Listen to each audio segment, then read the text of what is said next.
Hello and welcome everybody to Flicker Effect, a podcast where each week we chat about the world of film, television, and pop culture. This is episode number 182, and we're recording on Sunday, August 14th, 2016. I'm David Lott. Joining me this week is Bobby Jackson. What's up? Jascha Wilson. Hey. And Michelle Curry. Hello, everyone. How's it going, guys? It's going excelente. Excelente.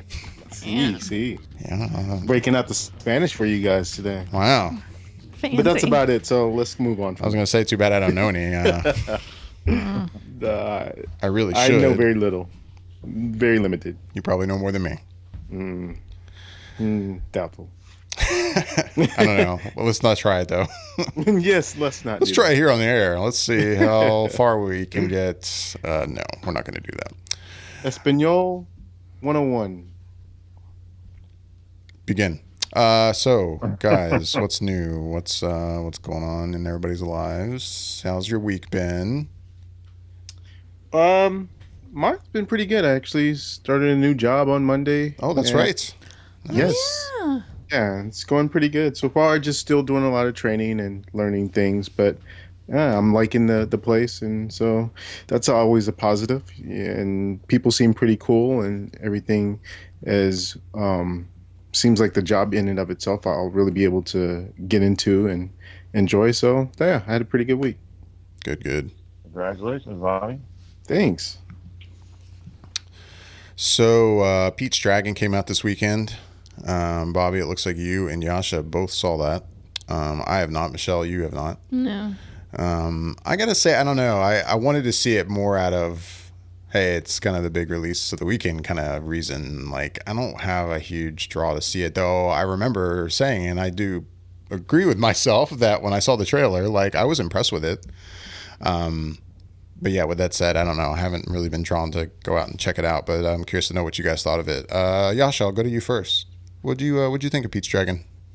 Well, I went purely almost for nostalgic reasons. I remember growing up watching Pete's Dragon and really being enamored with the whole animation and live action blending that they did in the 70s, which, was still very new back then.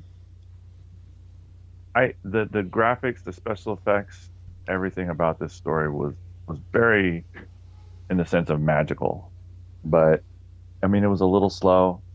I did enjoy it, but I don't know. I just, for whatever reason, I found it a little slow to start, kind of dragged in getting things going. But once it did get going, it was somewhat entertaining, and it's a very family-friendly film, and it's a very heartwarming film. I will say that it was good, and I was a thumbs up, but I'll just say that it was a little slow in retrospect to what I kind of was expecting. And that being said, I'm not entirely sure what I expected, but I did like it. Okay. Bobby? Did you guys ever see the old Wonderful World of Disney that used to come on back in the day on ABC? Yeah. And it would just... Oh, yeah.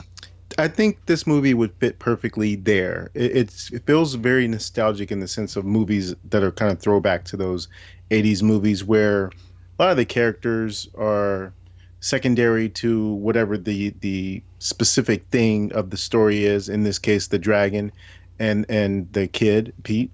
So Elliot the dragon and Pete are really the centerpiece of this story. And when they're on screen together, this is when the magic sort of happens and when everything's really good.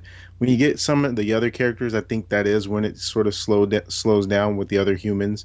There's like Carl Urban is in this, and he plays the bad guy, but he plays it in such a, again, sort of like, if this had been an 80s movie, that would have went to the role of someone that was like a no-name actor, because it's just nothing to do with that part. He's just playing a strictly sort of, on the surface bad guy with no real depth or anything. And Bryce Dallas Howard is kind of the loving person that's kind of looking out for Pete, but she's sort of unaware, and even within herself and her role, sometimes it felt like I don't know, she was like missing the mark of her acting. Felt a little off sometimes, and then sometimes it was pretty good. It was on, But then you have like Robert Redford in there, and he's like old school, and he's good, but he's not given too much to do, so he's just sort of a standby character. He's there, but he's not really doing too much. But it's if you go see it for the essentialness of of the movie in the first place, which is Pete and Elliot the dragon, then that's where the heart of the movie is. That's where it pulls on your heartstrings, and you really get the the feel goods from it when you watch those two characters on screen. So it's definitely a family friendly movie, and I think if you looking for that as entertainment and just something for the whole family to watch, it's perfectly well suited for that. If you're looking for something kind of elevated and a little bit above what that genre would normally bring and has something to sort of say, it's not that. It's just strictly very much surface level. What you see is what you get, kind of a film. Yeah, imagine, if you will, a lost puppy, and there's a relation to that, throughout the entire movie, that they kind of touch on over and over and over again, not without giving too much away. But Elliot is very much a dog, a giant lost dog that ends up caring for Pete as he grew up and, takes care of him in the forest. Everything about this animal reminded me actually of my friend's dog. How he slept, how he moved, how he kind of, turned his head, and the fact that he had fur on as well. But it's very much like a story about a boy and his dog. And it was, it was good. It was fun. Like Bobby said, it's very much a throwback to the nostalgic characters of Wonderful World of Disney. And he's absolutely right. He hit it right on the button. It's like there's really not much for these actors to really do in the movie. They do a good job while they're there, but it's still very much like, let's get back to Pete and his dragon. What are they going to do? Cool. Yeah, I want to check it out. I mean, I highly doubt I'll see it in the theater, but I do want to see it, but I don't know. I'm kind of mixed on it. I really feel like I'm like, oh, maybe I'll wait till it comes out, for home viewing, but I don't know. I go back and forth. Yeah, it really just would be going to see it for nostalgic reasons. And the only other reason I was debating seeing it this weekend was, because it's the big movie out. But I'm interested, but I'm not like overly interested. All right. David, how old is your oldest? He's 4.5. Okay. So he might be still a little young for something like this. So, yeah, this would still, I think, I think he's a little young for a live action film like this. Mostly I was live gonna say, action. it's like, 5 or 6, he might be able to grasp and hold on for the duration of the film, but 4, that's kind of pushing it. Right.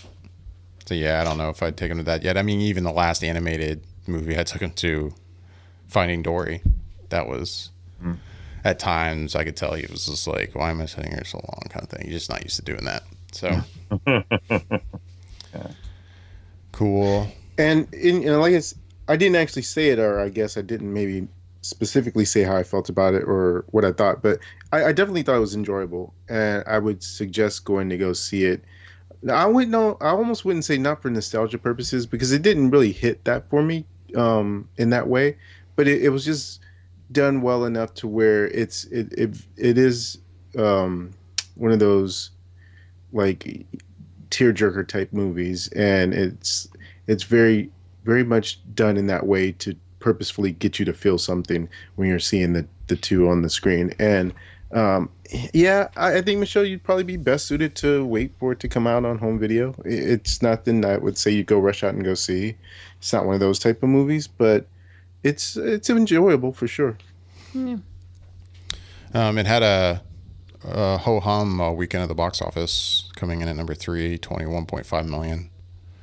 I feel like the promotion for this was really lacking, though. I feel like when Jungle Book came out, man, that bad boy was everywhere for like weeks. And I do mean everywhere. And I feel like I really just don't feel like I've seen this, on billboards or at McDonald's or on TV. Like, I just don't feel like they've really pushed the promotion for this one as much. But, no, not at all. Yeah. I mean, I felt like Jungle Book, either. it was like everywhere I turned was Jungle Book for like 3-4 weeks out. And this it was like, oh yeah, Pete's Dragon's coming out. I was like, oh Jesus, that's this week. Jeez. Oh wow. Like, it just, I don't know. It just all of a sudden was like, oh, it's here already. Jeez. Oh. Okay. Yeah, I was the same And way because that's I mean, kind I of felt like that trailer I saw in theaters, which was my first look at it, wasn't that long ago, and then suddenly I'm like, same reaction you're saying, like, oh my god, the movie's here.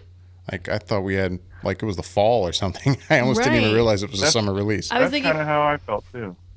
Oh, I'm sorry. Go ahead. No, yeah. I was just gonna say, yeah, I was thinking it was maybe closer to Thanksgiving or something, maybe.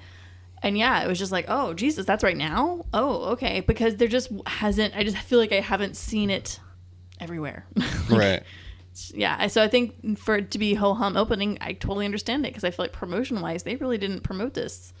At least not as well as they did with Jungle Book. I mean, they promoted the shit out of that one.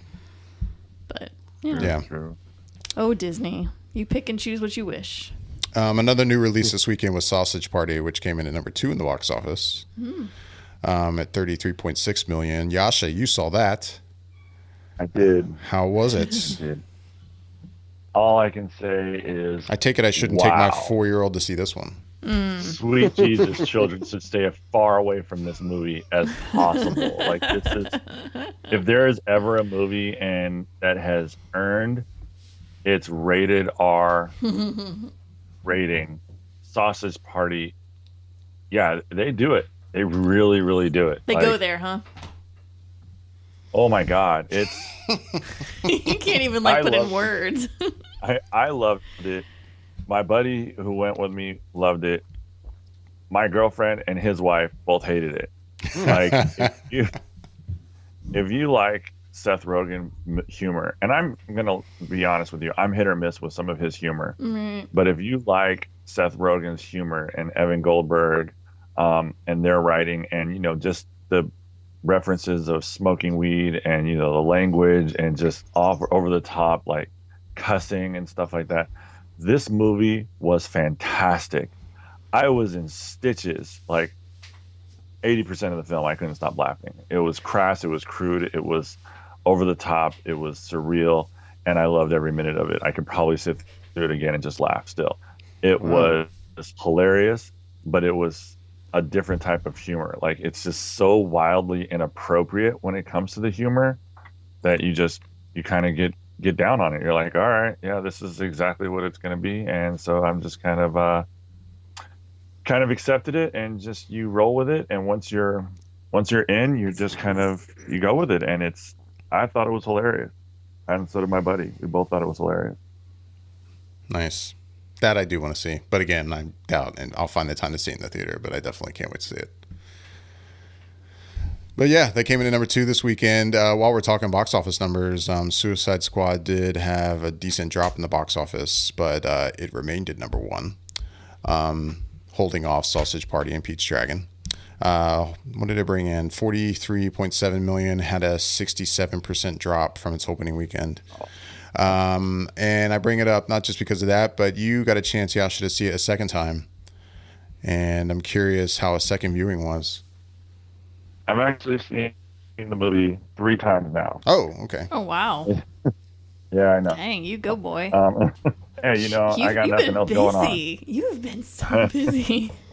I've been really dedicated to seeing stuff in the film. Last week, when we talked about the movie, I went and saw it on Saturday, and then I went again on Sunday because, as I said, I wasn't entirely sure how I felt after I left the theater. The first time I was like, I think I need to see that again. So I went and watched it again. I think, we were kind of on the consensus of that, you and I, David, in regards like, how do I feel about that? But as I said, and I kind of, pulling from everybody else's reviews and talking about it, I liked it. I liked the interaction of the characters. I thought the villain itself was absolutely horrible, and I still stand by that.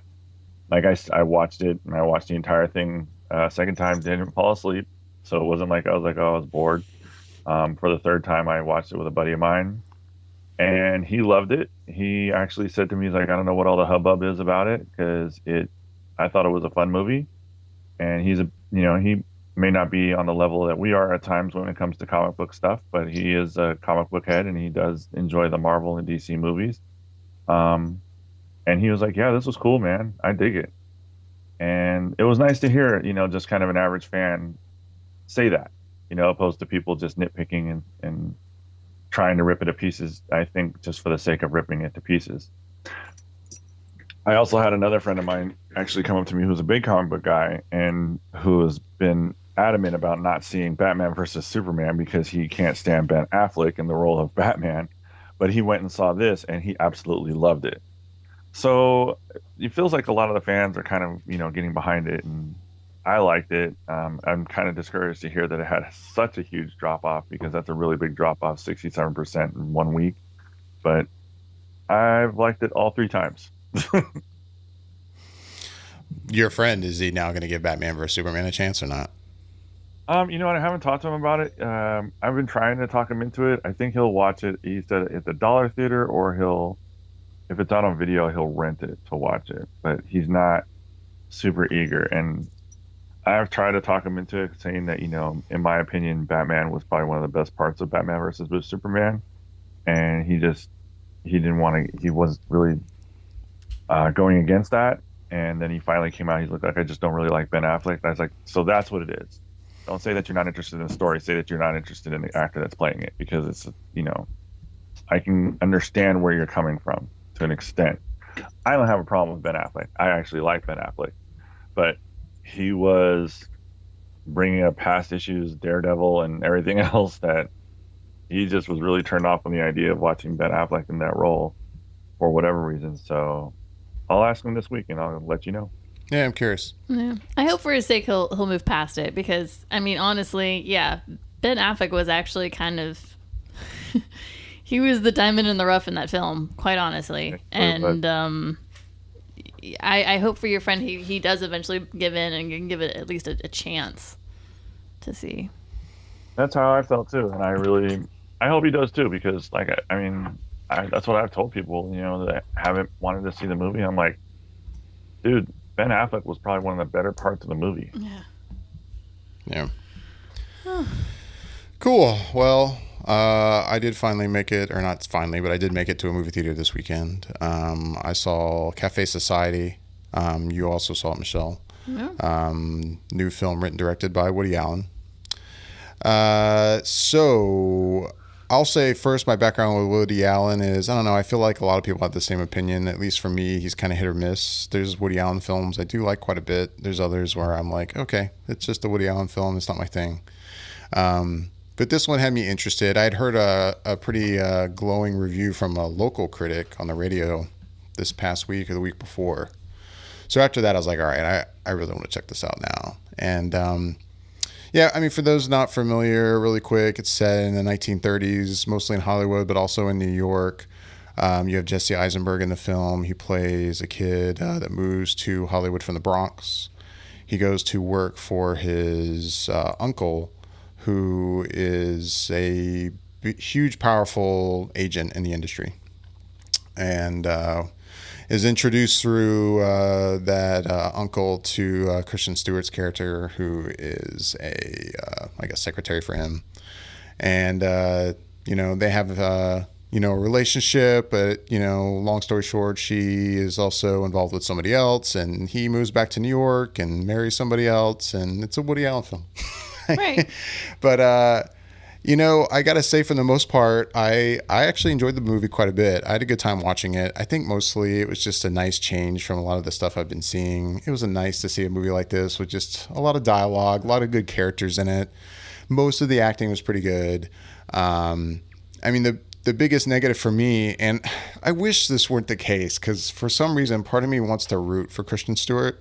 I was waiting for this moment. I feel like, she gets a lot of hate. And don't get me wrong, I admit she's not a good actress by any stretch of the imagination. But at the same time, I do feel like some of the hate is like, okay, she's not that bad. Some people I feel like talk about her like she's like when I talk about Gina Carano in that first movie she did by herself for Steven Soderbergh, like, that's terrible acting. Kristen Stewart is basically kind of plays a part in every movie. It's just kind of, she's almost like herself. She's a variation of herself. Yeah. In almost everything like she a boring does. version of herself. Yeah. So she actually, I think it might be a more interesting version of herself, right? But that's just my own personal opinion. But so she has no range, basically. In a way she can act, but yeah, she has no range. She definitely can't do a lot of different stuff. And I mean, my biggest complaint about the movie is that, you know, she's supposed to be in a relationship with Jesse Eisenberg's character and then a relationship with somebody else in the movie. And it's just not believable to me. Like, you know, when she is having to make decisions about who to be with, I'm just like, I don't really believe you're in love with anyone. And it doesn't work for me. So that's my biggest complaint. And I wish that weren't the case, because I wish this had been like a movie that everybody had been like, holy shit, Kristen Stewart was really good in this. Like, you know, oh my God, like she's actually pretty good. Like, and I'm sorry to report, it's not the case at all. So, but Jesse Eisenberg, on the other hand, is great. I thought he was amazing in it. Pretty much everybody else I enjoyed quite a bit. You've got Steve Carell in it. Yeah, I mean, a few different actors you'll recognize. But yeah, I don't know. Overall, I enjoyed the film. And, you know, if you're looking for a smaller movie to watch, it's only an hour and 30 minutes. Something different from kind of the blockbuster, Hollywood summer blockbuster stuff we've been seeing all summer. You know, this is a good little treat, but it's not perfect. I wish it could have been better. So that's where I stand on it. I mean, you've said a lot of basically what I was kind of going to say. It's one of those things where, yeah, Woody Allen's very hit or miss with me. There's things I've enjoyed and things that I don't enjoy. And sometimes his writing, I think he sometimes gets so excited that he's doing what he's doing and he forgets a little bit of the story, and then eventually he's like, oh yeah, I need to come back to this, and then he takes you around out into left field, and you kind of keep going out in left field, and he's like, wait, we need to make this back into the fair section. Like, you're going foul, and all of a sudden it's like, oh, we're gonna bring it back. So I gotta say, you know, Jesse Eisenberg was definitely, I think this is one of his better. I mean, he's also, as an actor, hit or miss with me as well. And I'm watching it, and I'm like, man, he's killing it. He's playing the neurotic role, and he's playing it so well, you know. And the dialogue that Woody Allen wrote for this, that he has him say, is spectacular. I mean, like, there's certain scenes that just stand out. Like the one scene where he finally gets to LA and he's there for a while, and then finally he's like, okay, I need to get set up with somebody. And then this whole situation goes down. You're like, that was a brilliant scene. It was done spectacularly well. It was done the way it would play out between like a true New Yorker and then just basically anybody else that would have been thrown in that situation with the true New Yorker. It was just spectacular. But yeah, I was, you know, when I knew Kristen Stewart was in this, and I was kind of rooting for her in a way. I was like, okay, come on, girl. You could do it. This is Woody Allen. Prove everybody wrong. Do it. Come on. You can make something. Like, and especially really, after I was pulling for her. Especially after hearing so many good things about the movie, I'm like, right. People are giving this really good reviews, and she's got a huge role in it. Like, is this it? Is this going to be the one for her? Right. Like, I was like, come on, you can prove them all wrong. And I literally went in kind of rooting for her. And as it's going on, I'm like, nope, she's just not pulling it out. And it's frustrating to watch. I'm like, it's just. And it's not bad. It's not. There's no depth to it, you know? And it's just, it's funny because this is the third film she's done with Jesse Eisenberg. You would think by now, at some point, a chemistry would have built up between these two people in some way, shape, or form. Either like pure loathing for each other, or there's a weird sexual thing, like some kind of chemistry on some level. And it's just not there. Like, I still, like, I didn't see it in Adventureland. I didn't even see the other one. What was that? The one where he was the agent and he smoked a lot of weed. Anyways. Oh, yeah. I haven't seen that either. That one, like, came out last year. Yeah. I can't think of that. Anyways. American something. Yeah. So, like, I'm like, come on. Like, they're just, I'm rooting for her to make me feel like she gives two shits about either of these guys that she's involved with. And she just doesn't. There's just nothing. It just seemed like it was such a coin toss. It was just like, we can go either way. And I just don't know if it's that she's not partnered with the right people or genders. I don't know. But there's just no chemistry between her and really anybody else that she interacts with when she's on screen.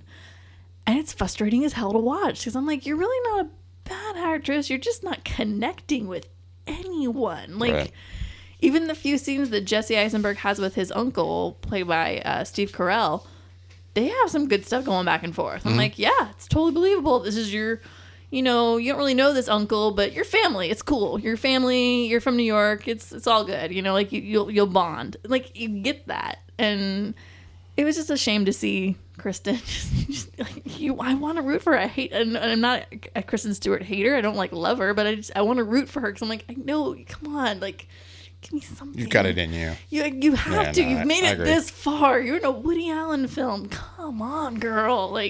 But I will say, what's his name that played Bobby's brother? Corey Stoll. Yes. What little you get of him, totally enjoyable. Oh, yeah.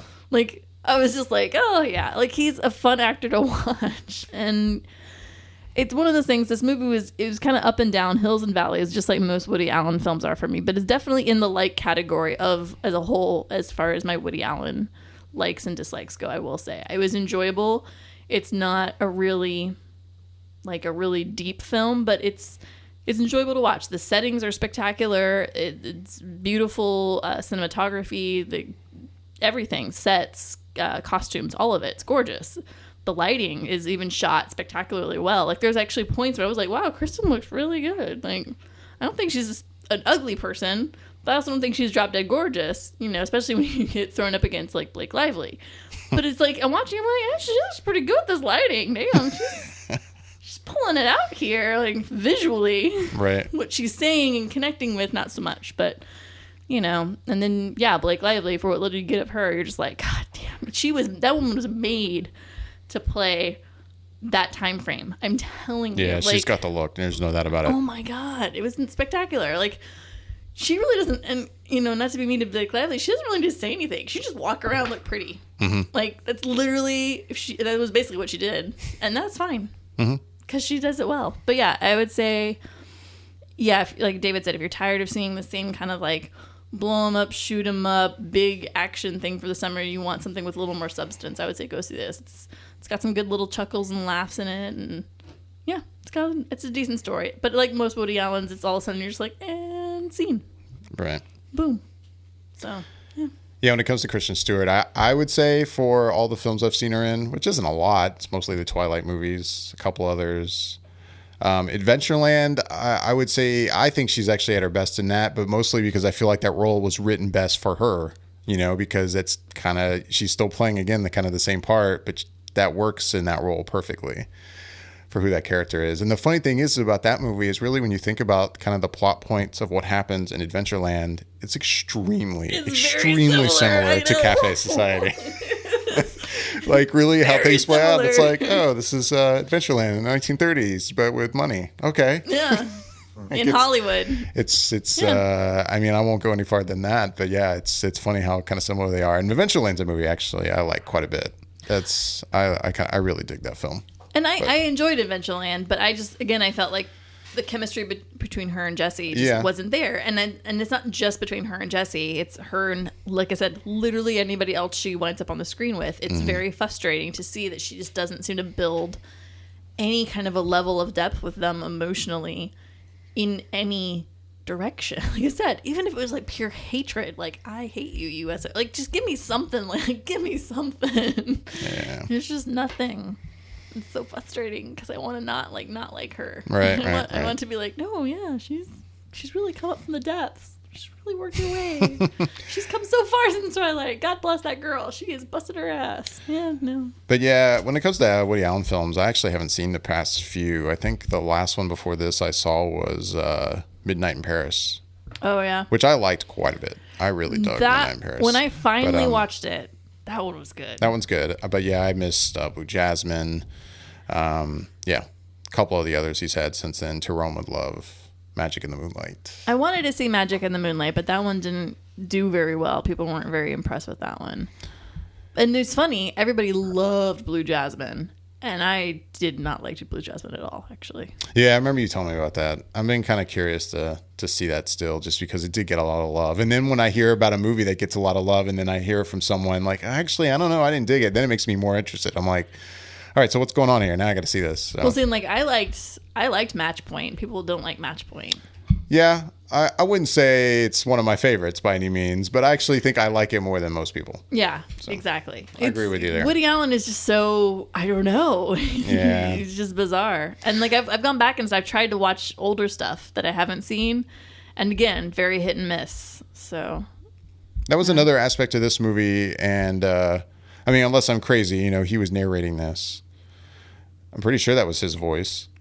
I was trying to figure out who it was the whole time. So yeah, it probably was him. I'm pretty certain it was, and I'll try to look it up real quick while I talk about it. But I mean, the narration also was something else that I think it was part that actually, and maybe that's the audio file in me, I didn't like the way it sounded in the mix. It sounded just like not present enough, almost like I was having to stretch to hear it at times. And then yeah, I don't know, his voice or whoever it was, just I don't know, it seemed out of place. So that was one little nitpicky thing that I didn't care for either. But yeah, Café Society, I still recommend it. Sounds like Michelle, you do too. Yeah, I recommend it. Yeah. Cool. Moving over to the world of TV, there was a new show that we got on Netflix. I think it started like 2 days ago. The Get Down. And Bobby, you saw that? Is that right? Yeah. How familiar are you with the story behind The Get Down? I am not familiar whatsoever. I noticed it when I went into Netflix yesterday or the day before, and I was like, "Oh, look, new show." That's the first I'd heard of it. Okay. So I'm not familiar. Please educate me. Yeah. Well, so a lot of the story behind this new Netflix series is kind of controversial. Actually,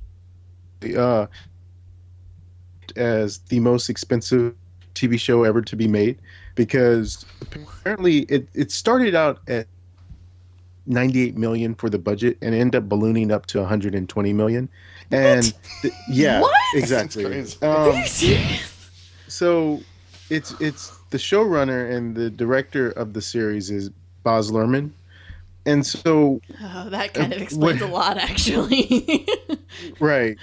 So what happened, I guess, was that, well, initially the series, it was being bid on by Netflix and FX, and Netflix won the bid for it. And the first thing that sort of happened that kind of caused it to get derailed and cost more money was that I guess Baz Luhrmann decided that he didn't want to do the show in Los Angeles. He wanted to go for authenticity by having it filmed in New York. So that costs money. And by them moving from Los Angeles to New York, that ended up making them lose their initial showrunner, which was Sean Ryan. And so since he wasn't doing it, they picked up a second showrunner that was in New York, Thomas Kelly. Now, once they started working together, they started having, I guess, creative differences. And so he ended up leaving the show, the second showrunner. At that point, Baz Luhrmann decided to do it himself. And he was saying, like, in his defense, he was kind of saying the reason why it ended up costing so much and so many different things had to change and everything was because of him and his involvement with this show.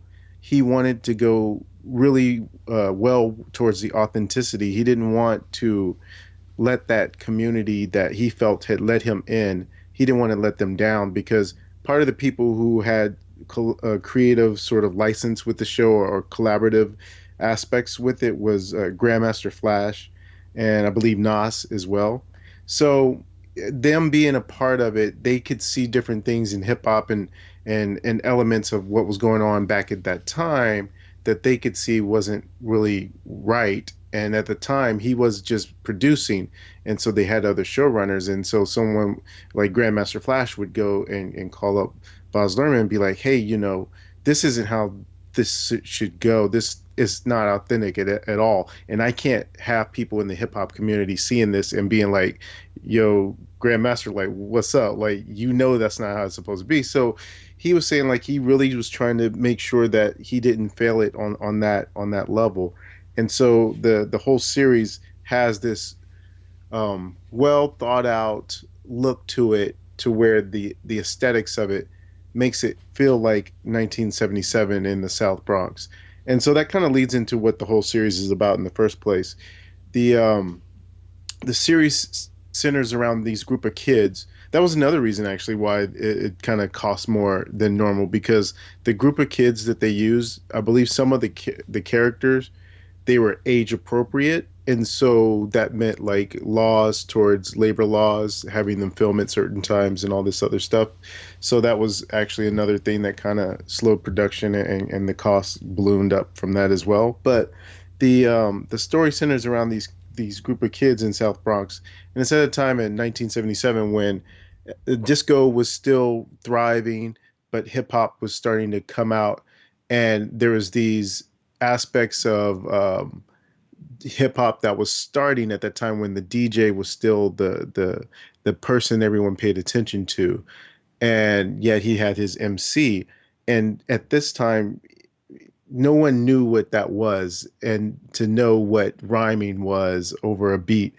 And a couple of the characters in the show are represented of Grandmaster Flash. One of the actors plays Grandmaster Flash back then, and another actor plays DJ Cool Herc, who's another rival to Grandmaster Flash at the time. And so you have these kids, and their story is kind of like they're trying to get out of this neighborhood because it's really bad at this time.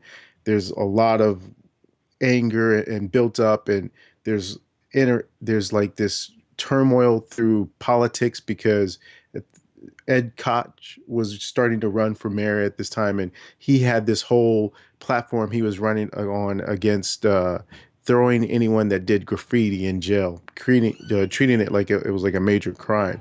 And so there was all this tension, and their outlet for some of the characters was music, and it becomes this story of them and how they try and develop this music and get into this new thing that's rap, and trying to build something for themselves. And it's interesting because I can definitely see where there's a lot of look to it, to where they'll cut to different scenes that it'll be a pullback scene and they'll show South Bronx, and it's looks like it's pretty much canned footage from that time, and then it'll be sometimes you'll see different people and it has that old look to it, to where they're just using old film footage of that time in that era, and it's intercut with the actual story of what's going on in the actual actors and characters. And sometimes it's not done well. It's a little sloppy and messy at times, and even some of the intercut scenes between what's actually happening and what's happening between one character and another, the way it intercuts back and forth, it's a little bit jarring. I don't think it's done really well, in my personal opinion. But it was like the first episode is like, I believe, an hour and a half, and so it really literally took an hour and 15 minutes before I kind of got into the show, because the first hour and 15 minutes, there's a lot of setup and it jumping back and forth. And I didn't really like the way it was edited together. And so I was like, well, when are we getting kind of to the crux of what this whole show is supposed to be about? And it finally gets there an hour and 15 minutes into the first episode. And from there on, it actually becomes a really compelling show. Well, a couple of the standouts in it, because a lot of the cast you wouldn't know because they're brand new and you haven't seen them in anything before. This is their first thing they've ever been in. And it shows for some of them. Some of the acting isn't quite well at parts, but as it kind of goes on, it gets a little bit better, and I think they get a little bit more comfortable, and it kind of shows. But a couple of the standouts is Jimmy Smits. He's really, really good in this. His character is very interesting because you see him as one way when it starts, and then you kind of see him a different way by the end of the series, at least the first half of the first season. And then the other one is Giancarlo Esposito, who you've seen in Breaking Bad and a ton of other things. He's really good in this as well. But the other funny thing or weird thing about this series is this is the first Netflix series that you don't get all the episodes at once, because they're still actually doing the finishing touches and stuff on the second half of this first season. So you only get 6 episodes, and the other 6 are supposed to be out and available around mid next year, mid 2017. So it's very interesting, this show. the way that the history it's had and everything behind the scenes and the final product so far, I haven't really seen what most people are saying about it, but I enjoyed it, and it started to get really good towards, I'd say, the second episode on. I was at that point, I was locked in, but it took a while for that first episode to really kind of grab me. And like I said, it was pretty much almost towards the end of that first episode before it really did kind of start to really talk to me and get me into the show. But overall, I would say it's definitely worth checking out.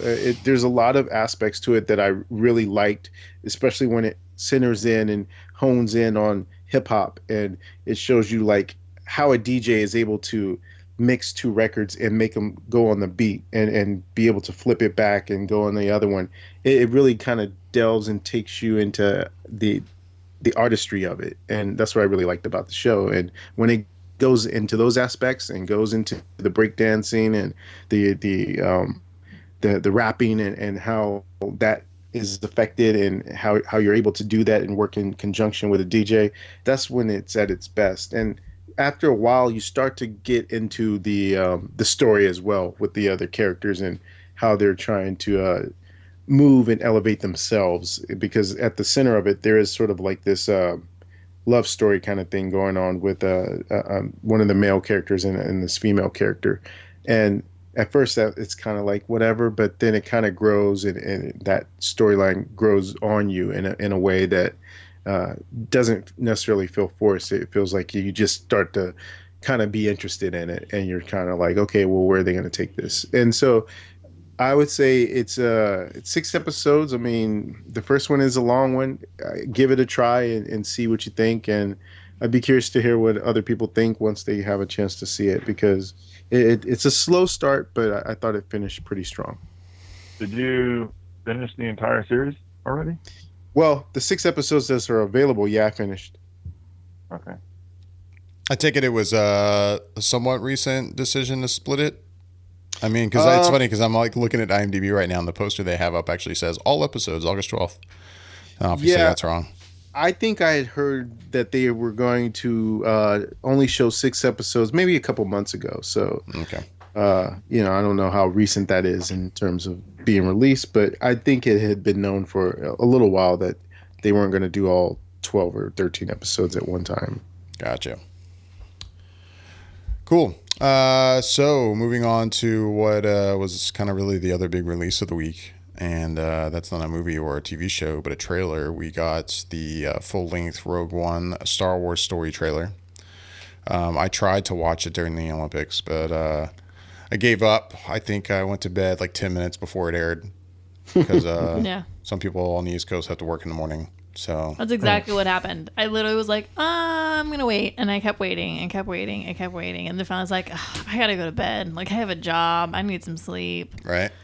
I go to bed, and I kid you not, like the moment I start to slowly drift, I hear from the other room, it's on. And I'm like, son of a...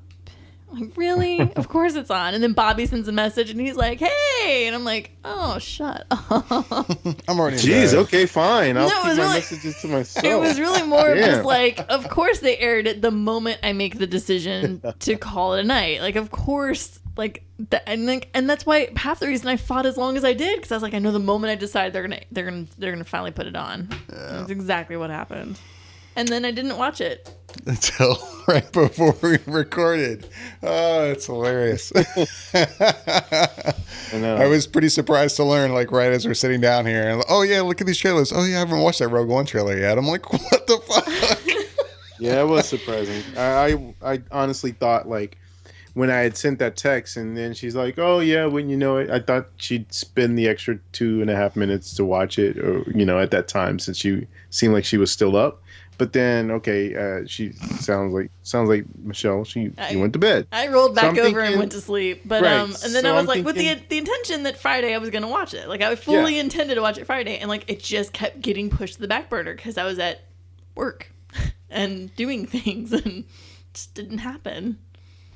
And then after work and Friday night, and then Saturday, and then Sunday, and then you're like, okay, we're watching trailers, and I figure like everyone's sort of seen the trailers to get caught up right before the show, and we're sounds like we're good to go. And David's like, yeah, it's just the Rogue One trailer left, but you go, oh, I haven't seen that yet. And I was like, wait, what? David What? almost fell out of his chair. He was laughing so hard at me. 'Cause, yeah, I watched the ones that I figured we hadn't seen, and then when you're like, "Oh, are there any more?" I'm like, "Oh, well, I mean, you've seen that. Like, come on, right?" I mean, shit. I woke up the next morning, and that's the first thing I did. Like, I crawl out of bed, I go to the bathroom, do my normal kind of get ready routine, and I come out, and my wife's like, "So that was you watching Rogue One trailer in the bathroom, huh?" I'm like, "Yeah, hell yeah, I'm watching that." Like, that's the first thing I'm gonna do. I don't even have my contacts in yet. I'll just shove the phone up in my face. But yeah, I watched it immediately. Yeah. I mean, I don't know. I guess I wanted to see it soon. It just cool. didn't It's cool. happen. I just had other things that came up, and then I forgot about it, kind of. And, Well, you've seen it most recently, Michelle. What'd you think? Yeah, I have seen it most recently. It's the first viewing. A little backstory. You seemed ho-hum on the teaser. Yeah, and for the movie as a whole, yeah, I've kind of been very mixed and back and forth and home about it. And I would say this definitely gets me way more amped up than where I was going into this film. And I don't know, it looks really good. Visually, it looks good. I'm hoping the story just continues to be interesting through the whole film. As far as action goes, it looks like it's action packed. And what I like is that it's more like on the ground kind of stuff happening, which is great because I feel like there's not a lot of boots on the ground kind of action that happens sometimes. And yeah, it gives you the feel like these are just regular people trying to go up against, the really big superpower. And I like that, but I'm still kind of not as excited as David is, I think, or Bobby, but I'm way, way, way, way more excited than where I was a few months ago. But I'm looking forward to it. Jascha, what'd you think of it? No, I'm with Michelle actually. Still, I'm interested. That's pretty much as far as I can go with it. I'm not super amped. I'm not super excited like you or David. Sorry, you or Bobby, because it sounds like this is the next greatest thing since sliced bread for the two of you. And I mean that in the most endearing way. I really do. I'm just interested. Like, I don't know. They tease Vader, and that's exciting, but I'm not super amped or super hyped. And I'm like, oh, when I saw it, I was like, okay, cool. And I just kind of like brushed it under the table with like another trailer that to look forward to around Christmas. Like, I'm just not there yet. Like, I haven't seen enough to really get me going. I don't know why. I'm just kind of, yeah, I'm interested, but by no stretch of the means am I as excited as you guys are. I'm wondering if like my trepidations about the film or what just keeps me from just like really letting go and like having fun with it and getting like stupid excited about it is what I think it is. But wait, what do you mean? Like I'm very trepidatious about the fact like just like is the story really going to hold the whole way through this film? Like I don't know. I don't know. I have concerns. Cool. Bobby, what'd you think when you saw it? I mean, I'm kind of stuck on Michelle and Yasha's lackluster right now. I can't even concentrate on my own thoughts of the trailer right now because I'm like, it's not computing in my head is like saying. And you know, Bobby, I'll even agree with you on that, man. Like, I don't understand how I'm not more excited for this movie, but I'm just kind of like, yeah, all right, cool. I know, it's funny. Maybe. Like, I feel like Yasha and I should be like, holy shit, this is amazing! Yeah. And we should be just freaking out excited. And it's surprising to myself that I'm not as excited as I felt like I should be as excited for. And I'm still not. Like, I'm watching, I'm like, okay, yeah, okay, cool, yeah, great. Oh, yeah, boots on the ground fighting, sweet, I'm down with that. That's great. But like... Forrest Whitaker, okay, yeah, all right, cool. Forrest Whitaker's young, Forrest Whitaker's old. Okay, there's gonna be some back and forth in timeline. I get it. I'm cool with it. Whatever. Look, hey, that Asian dude Tell looks like he's kicking ass. That's cool. Sweet. Awesome. But like, I'm shocked that I didn't turn into the 5-year-old giddy mush that David is across from me. Like, I would love to be that way, but I'm just not. You know So what I would love to see? I'm not saying I'm just anything gonna yet. throw I'm this just out there. sitting here. I just want to throw this out there. I would love to see a Vader like action scene. Like, I mean, if I saw something where he was a little bit more active, because he's always been this calm, cool, collected person, where he's just, using his power and whatnot. If they kind of, showed him being a little bit more of a badass, or they show him being a badass in this movie, like, I'll be stoked. I mean, and I'm even kind of like interested. It's like, okay, so Vader's here. Does that mean the Emperor is going to show up too? So it's like, because I mean, that was his boss. So, I mean, I'm just like, I would love to see that, because, like, in a lot of the comic books and drawings and stuff like that, we see Vader with his lightsaber out like a lot. There's some scenes where he's standing there ready to go to war or fight somebody and stuff like that. I want to see him use the Force. I want to see him just be this evil, maniacal, forbidding force that just comes in and just wreaks havoc on people. Like, I would love to see that. And I don't know if I'm going to see that. I think you actually will see that.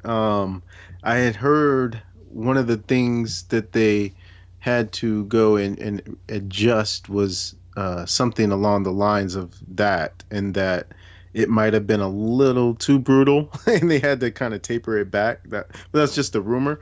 But I know for a fact that they've, in some of the new canon books, there's a book in particular that takes place with Darth Vader and Emperor Palpatine, and they have a scene in just that way where you see Vader just taking down like a lot of people and being a badass. So I do believe that something along those lines will be in the movie.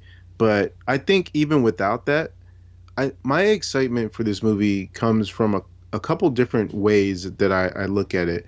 There's one, the sort of the technical side, and because every time I look at it, this movie looks so gorgeous, so beautiful, and yet gritty in a way that none of the other Star Wars films have that aesthetic. And it looks to me like everything, for the most part, was built to scale, and they just had these actual working ships and things that could do what they're doing, because it just looks so freaking real.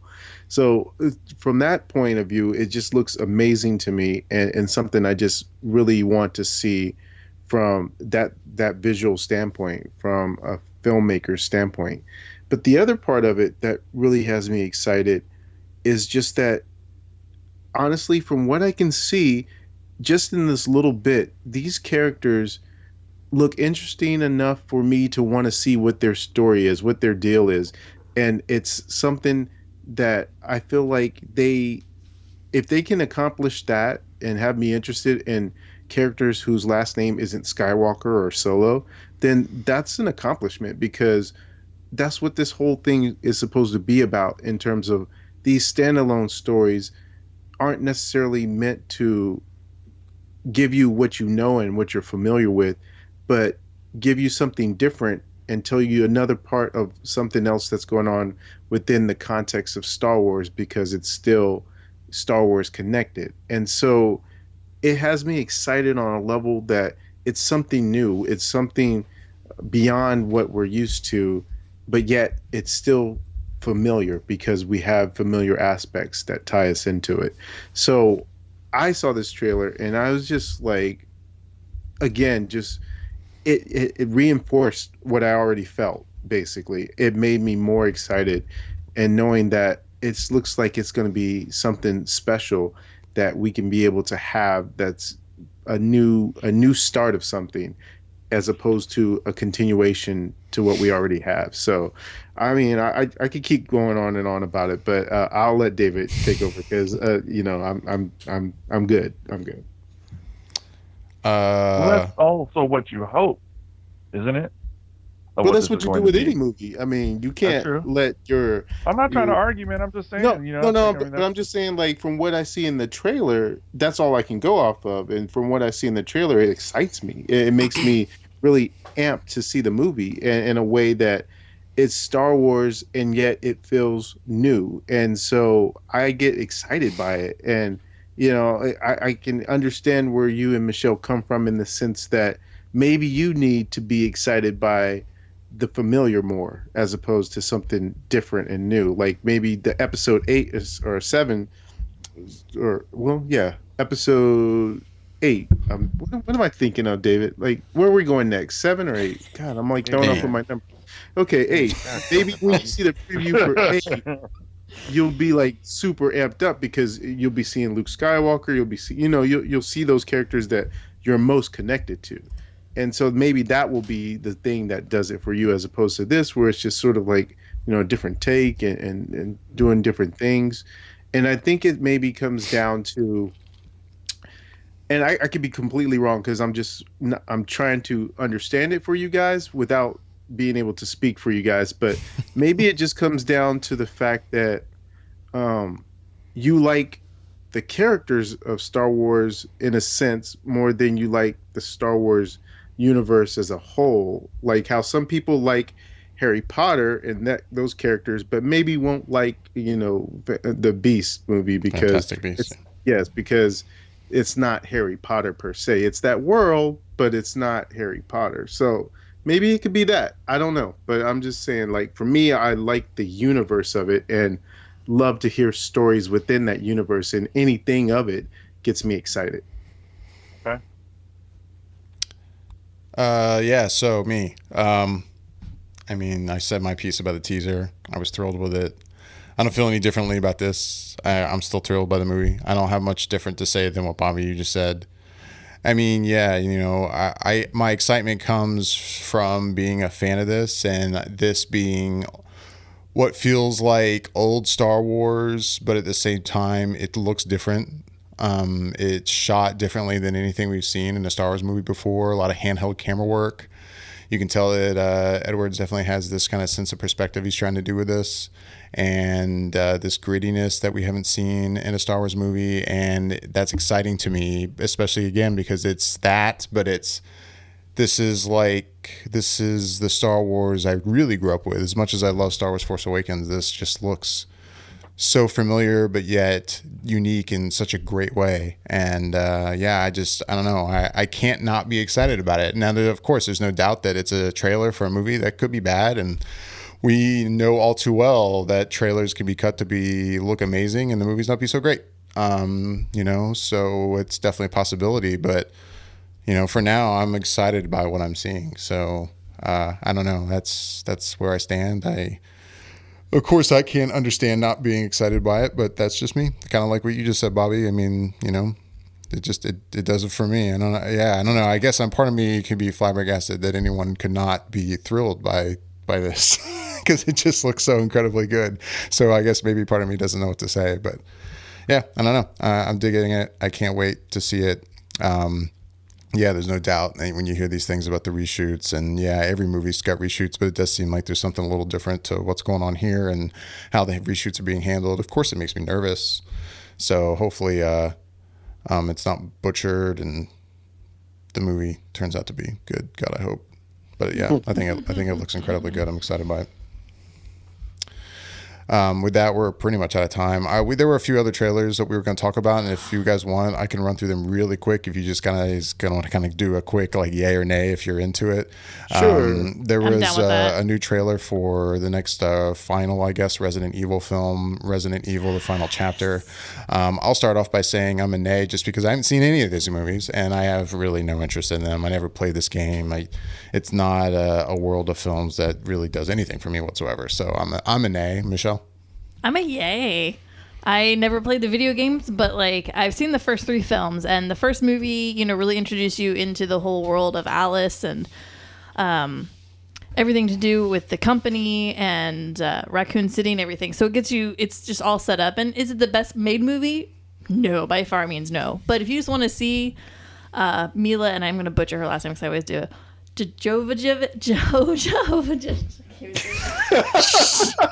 You really do. I cannot say her name to save my life.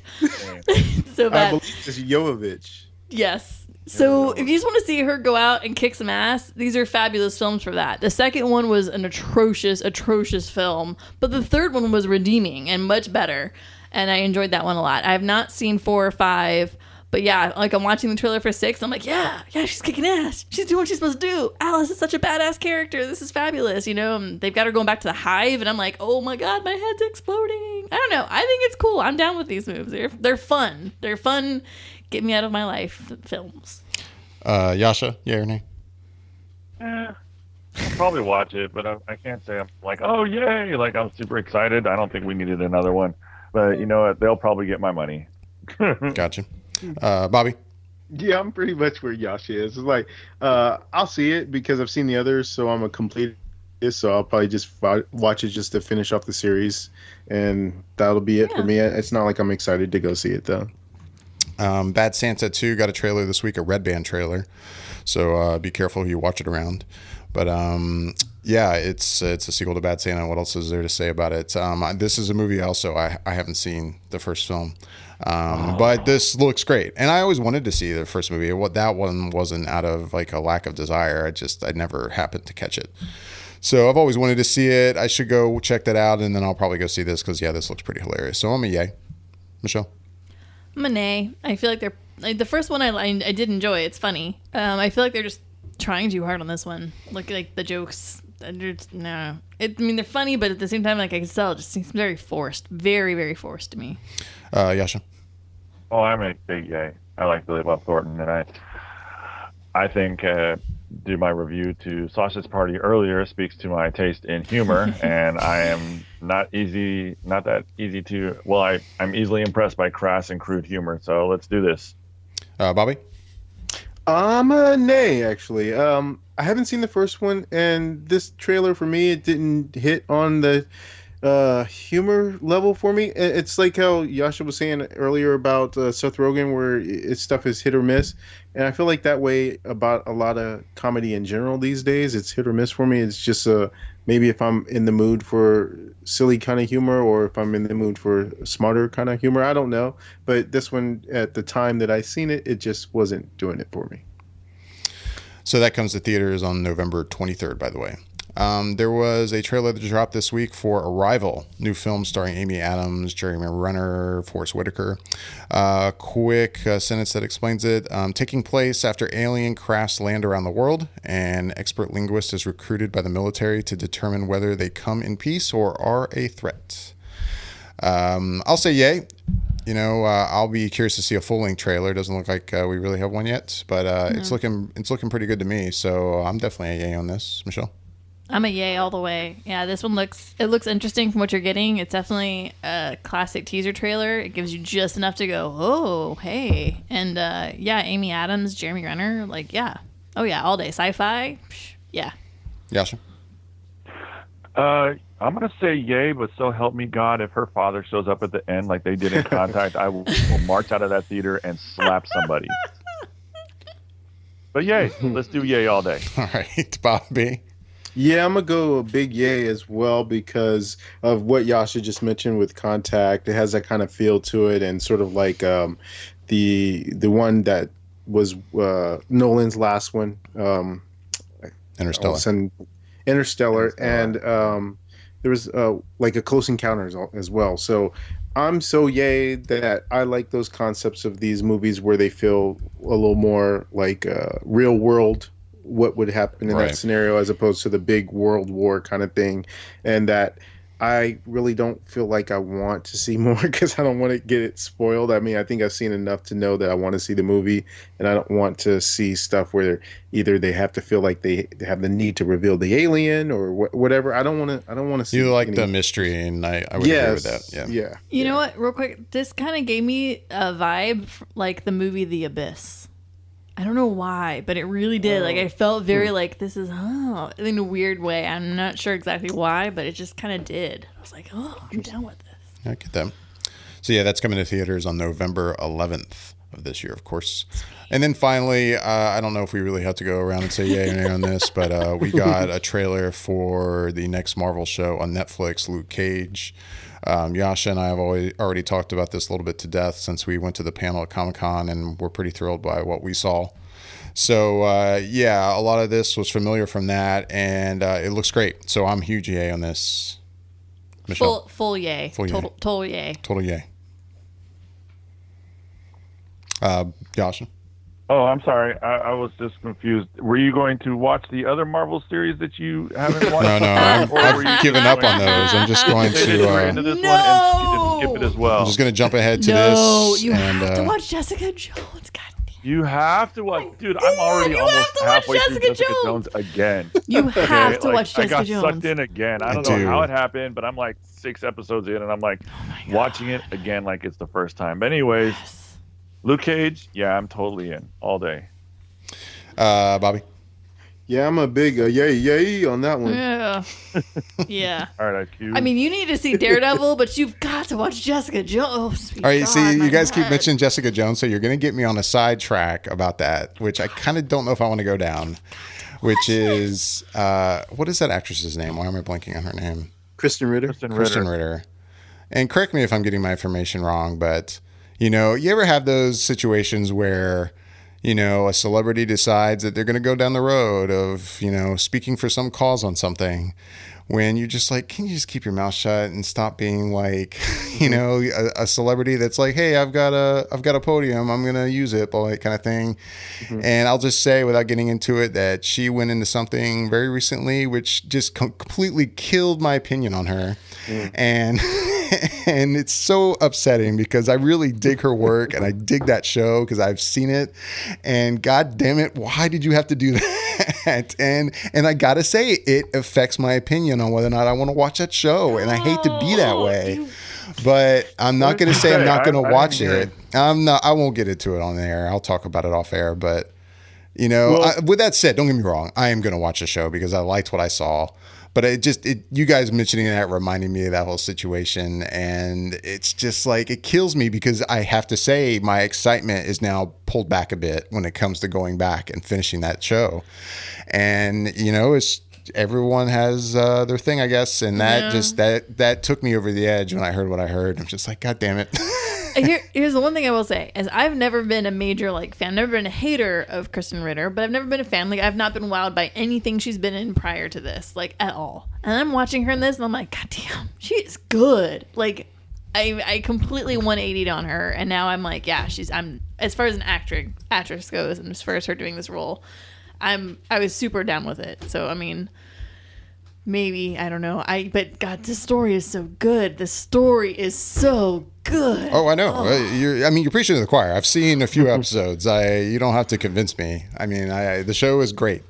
From what I've seen. Obviously, I got to finish it, but just a side note that got to me. I completely give you a pass on that reason, because I kind of feel the same way when it comes to Woody Allen. It's not necessarily for something he said, but something he continuously does. Right. And so I feel that way about him. So I can completely understand that. Right. I get that. No, yeah. Yeah, I get that. Totally get it. But yeah, with that, we're going to go ahead and get out of here. As always, we'd love to know what you thought of everything we talked about today. You can let us know by emailing us at feedback@flickereffect.com. You can also call us and leave us a voicemail, a question or comment, and we may play it on the air. You can call us at 407-308-5509. And also look for links to all of our social media accounts on our website. Just look over on the right-hand side. I'm David Lott. I'm Bobby Jackson. I'm Jascha Wilson. I'm Michelle Curry. Thanks for listening.